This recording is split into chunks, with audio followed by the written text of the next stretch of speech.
என் அருமை மாணவ செல்வங்களே, உங்கள் அனைவருக்கும் இந்த நாள் இனிய நாளாக இருக்க என் வாழ்த்துக்கள். இந்த நாள் மட்டுமல்ல, உங்கள் வாழ்நாளில் எல்லா நாட்களுமே இனிய நாட்களாக இருக்க வேண்டும் என்று விரும்புவதால் இதுவரை 2 முறை உங்களுடன் நான் பேசியிருக்கிறேன். இன்று 3வது முறையாக உங்களுடன் பேசுகிறேன். நான் சென்ற வாரம் சொன்னது போல் இந்த தேவையற்ற தேவைக்கு மேல் உறக்கம், சோம்பேறித்தனம் இவை இரண்டையும் சிறிது சிறிதாக இவற்றிலிருந்து விடுபட்டீர்களானால் உங்களுடன் ஒழுக்கம் என்ற நண்பன் ஆயுள் வரைக்கும் உங்களுடன் சேர்ந்து கொள்வான். இந்த ஒழுக்கம் என்ற நண்பன் உங்களுடன் சேரும் பொழுது உங்களுக்கு என்னென்ன நன்மைகள் என்று பார்ப்போம். காலையில் குறித்த நேரத்துக்கு சென்று விடுவதால் பள்ளிக்கு குறித்த நேரத்தில் சென்று விட முடியும். ஹோம்ஒர்க்கை முதல் நாள் இரவே செய்து முடித்து விட்டதால் பள்ளிக்கு சென்று ஆசிரியரிடம் பிறம்படி வாங்குவதோ அல்லது வகுப்பறைக்கு வெளியே முட்டிக்கால் போடுவது போன்ற அவமானங்களையோ சந்திக்க வேண்டாம். எல்லாவற்றிற்கும் மேலாக ஒழுக்கம் என்ற நண்பன் உங்களுடன் இருப்பதால் நீங்கள் ஆசிரியர் பாடம் நடத்தும் பொழுது அதில் முழு கவனம் செலுத்தி நல்ல மதிப்பெண்கள் பெறுவீர்கள். இதைவிட செல்போன் லேப்டாப் முதலியவற்றை நல்ல விஷயங்களை கற்றுக்கொள்வதற்கே பயன்படுத்துவீர்கள். உங்களிடம் வந்த இந்த மாற்றத்தை கண்டு உங்கள் பெற்றோர்கள் மிகுந்த மகிழ்வார்கள் என்பது சந்தேகமே இல்லை.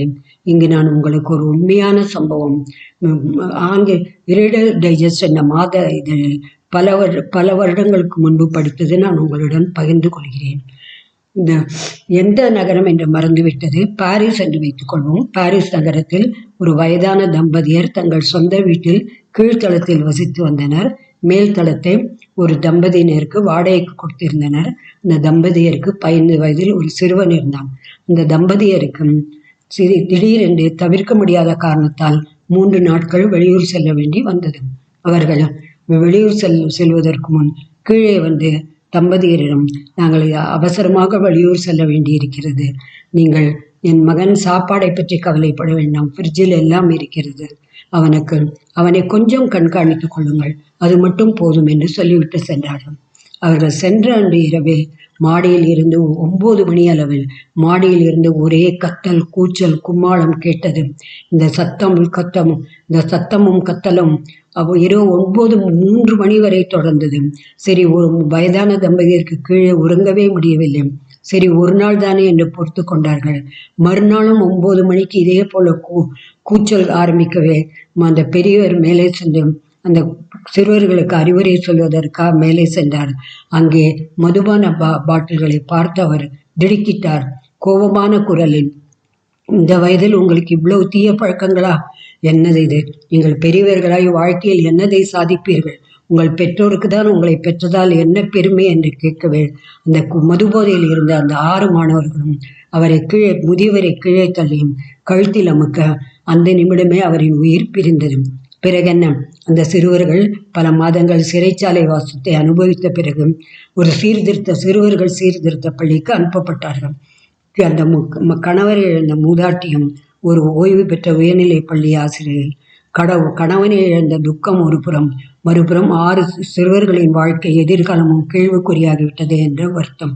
ஒரு முடிவுடன் அவர் அந்த சிறுவர்கள் இந்த பள்ளிக்கு சென்று சம்பந்தப்பட்ட அதிகாரியை சந்தித்து தான் யார் என்பதை அறிமுகப்படுத்தி கொண்டு அந்த சிறுவர்களை சந்திக்க விரும்புவதாக சொன்னவருடன் அந்த 6 சிறுவர்களும் அந்த அம்மையார் இருந்த அறைக்கு வரவைக்கப்பட்டனர்.